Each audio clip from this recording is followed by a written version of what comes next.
DPRD Maluku usulkan ranperda sampah soroti pungutan tanpa TPS. DPRD Provinsi Maluku menyoroti praktik pungutan retribusi sampah di sejumlah kabupaten kota yang dilakukan tanpa didahului penyediaan tempat pembuangan sementara atau TPS yang memadai dan representatif. Anggota Komisi 2 DPRD Maluku Al-Hidayat Wajo menyampaikan hal ini dalam keterangan persnya Sabtu 21 Juni 2025.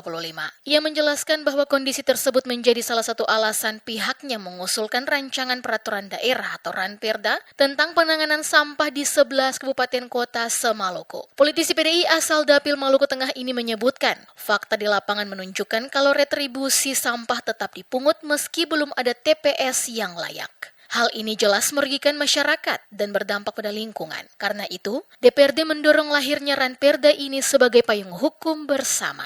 Menurutnya, permasalahan sampah tidak bisa dianggap sepele karena membawa dampak besar dalam jangka panjang. Ia mencontohkan kondisi Teluk Ambon yang kini dipenuhi sampah plastik akibat lemahnya kesadaran masyarakat dan kurangnya fasilitas pengelolaan sampah.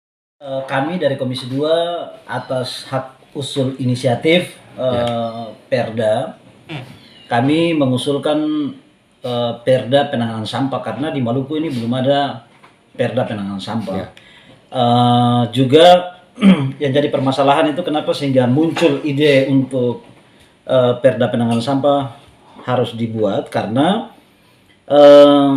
di semua kabupaten kota itu rata-rata retribusi sampah diambil tapi tidak ada tempat pembuangan sampah. Nah, olehnya itu Perda ini dibuat untuk memayungi 11 kabupaten kota dan nanti dari Perda ini kemudian diterjemahkan masing-masing di kabupaten kota.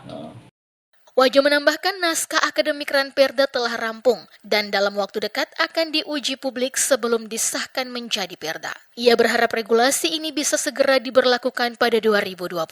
Dengan adanya perda ini diharapkan menjadi solusi atas krisis sampah, khususnya di kota Ambon yang kini menghadapi persoalan serius terkait sampah plastik.